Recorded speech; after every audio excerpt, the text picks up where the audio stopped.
ଘରେ ଯଦି ଧନହାନି ହେଉଥାଏ ତେବେ 5ଟି ମଙ୍ଗଳବାର ଏବଂ ଶନିବାର ତେଲରେ ସିନ୍ଦୁର ଗୋଲାଇ ହନୁମାନଙ୍କୁ ଅର୍ପଣ କଲେ ତାହା ଦୂର ହୋଇଥାଏ।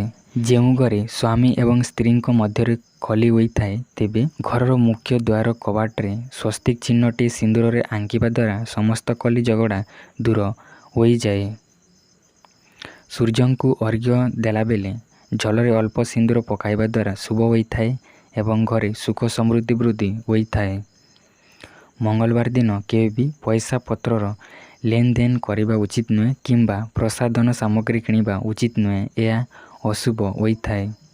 ଶନିବାର ଦିନ କୁକୁରକୁ ରୁଟି ଖାଇବାକୁ ଦେବା ଦ୍ୱାରା ଏବଂ ସୋରିଷ ତୈଳ ଦାନ କରିବା ଦ୍ୱାରା ସମସ୍ତ ସଙ୍କଟ ଦୂର ହୋଇଥାଏ।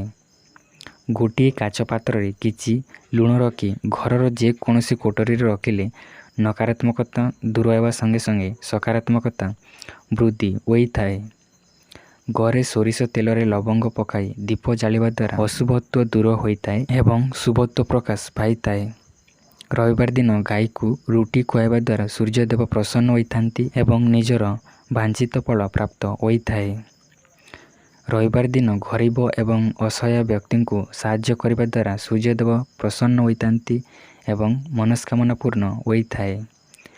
ରବିବାର ଦିନ ତେଲ ଲୁଣ ଖାଇବା ଉଚିତ ନୁହେଁ ଏବଂ ରବିବାର ଦିନ ମଦ ମାଂସ ଖାଇବା ଉଚିତ ନୁହେଁ, ଅଶୁଭ ହୋଇଥାଏ।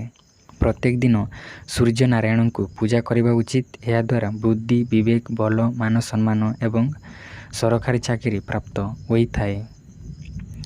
ମାନ୍ୟତା ଅନୁସାରେ ଗଙ୍ଗାଜଳ ପାନ କରିବା ଦ୍ୱାରା ନିମୋନିଆ ଏବଂ ମସ୍ତିଷ୍କ ଜ୍ୱର ଇତ୍ୟାଦି ରୋଗ ହୋଇନଥାଏ। ପ୍ରତ୍ୟେକ ଦିନ ଘର ସଫା କରିବା ପରେ ଗଙ୍ଗାଜଳ ସବୁ କୋଠରୀରେ ସିଞ୍ଚନ କଲେ ମନରେ ଶାନ୍ତି ଆସିଥାଏ ଏବଂ ଅଶୁଭ ଶକ୍ତି ଦୂର ହୋଇଯାଇଥାଏ। ପ୍ରତ୍ୟେକ ସୋମବାର ଦିନ ଗଙ୍ଗାଜଳରେ ମହାଦେବଙ୍କୁ ଅଭିଷେକ କରିବା ଦ୍ୱାରା ମହାଦେବ ପ୍ରସନ୍ନ ହୋଇଥାନ୍ତି, ଭକ୍ତର ମନସ୍କାମନା ପୂର୍ଣ୍ଣ ହୋଇଥାଏ। ଘର ସବୁବେଳେ ଗଙ୍ଗାଜଳ ଚାନ୍ଦି କିମ୍ବା ତମ୍ବାର ପାତ୍ରରେ ରଖିବା ଉଚିତ। ଏହାଦ୍ୱାରା ସୁଖ ସମୃଦ୍ଧି ପ୍ରାପ୍ତ ହୋଇଥାଏ।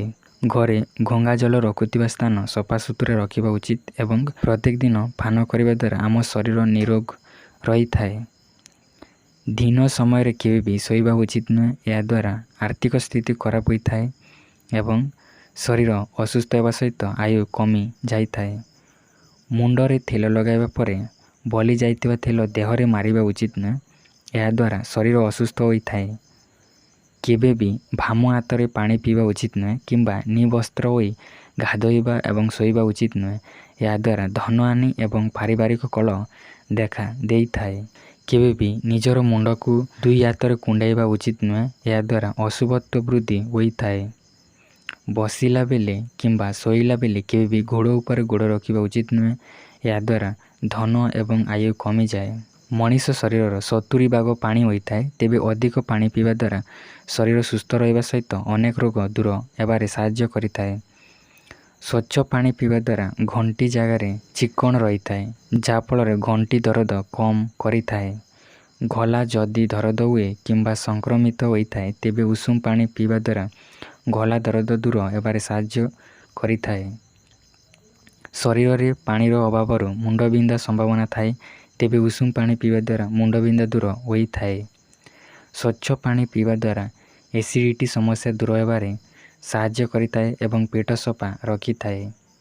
ଯଦି କୌଣସି ସମୟରେ ମନ ବହୁତ ବିଚଳିତ ହୁଏ ତେବେ ସ୍ୱଚ୍ଛ ପାଣି ପିଇବା ଦ୍ୱାରା ତାହା ଦୂର ହେବାରେ ସାହାଯ୍ୟ କରେ।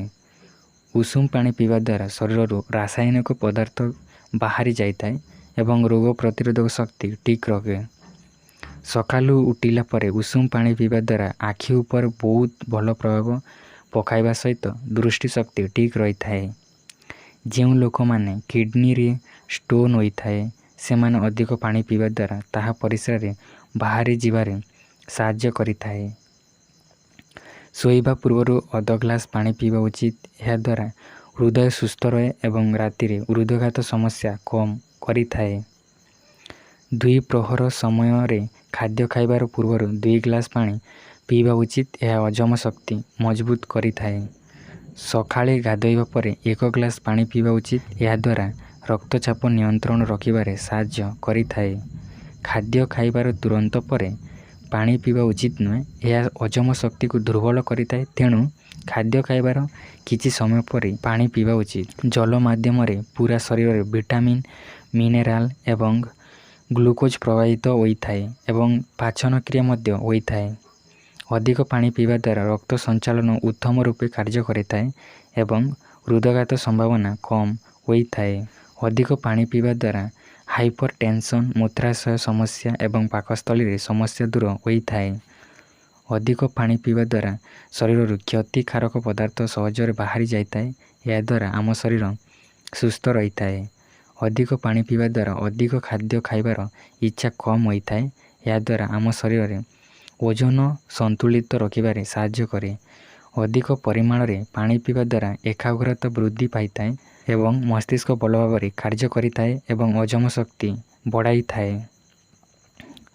ରଜ ସଂକ୍ରାନ୍ତିରେ ଝିଅମାନେ ଦାରୁଆ ବସ୍ତ୍ର ବ୍ୟବହାର କରିବା ଦ୍ୱାରା ଦରିଦ୍ରତା ବଢ଼ିଥାଏ। ଏହା ସହ ସ୍ୱାମୀଙ୍କଠାରୁ ଦୂରେଇ ଯିବାର କାରଣ ଅଟେ। ରଜ 3 ଦିନ ଝିଅମାନେ ସଜେଇ ହୋଇ ମନ୍ଦିର ଯିବା ଅନୁଚିତ। ପ୍ରଥା ଓ ଶାସ୍ତ୍ର ଅନୁଯାୟୀ ବସୁଧା ମାତାଙ୍କର ମାସିକ ଧର୍ମ ପାଳୁଥିବା କୁମାରୀମାନେ 3 ଦିନ ଧରି ମନ୍ଦିର ଯିବା ଅନୁଚିତ। ସୂର୍ଯ୍ୟାସ୍ତ ପରେ ଦେବୀ ଦେବତାଙ୍କ ଭଙ୍ଗା ମୂର୍ତ୍ତି ଘରକୁ ଭୁଲରେ ମଧ୍ୟ ଆଣନ୍ତୁ ନାହିଁ। ଏହା ଅଶୁଭ ହୋଇଥାଏ।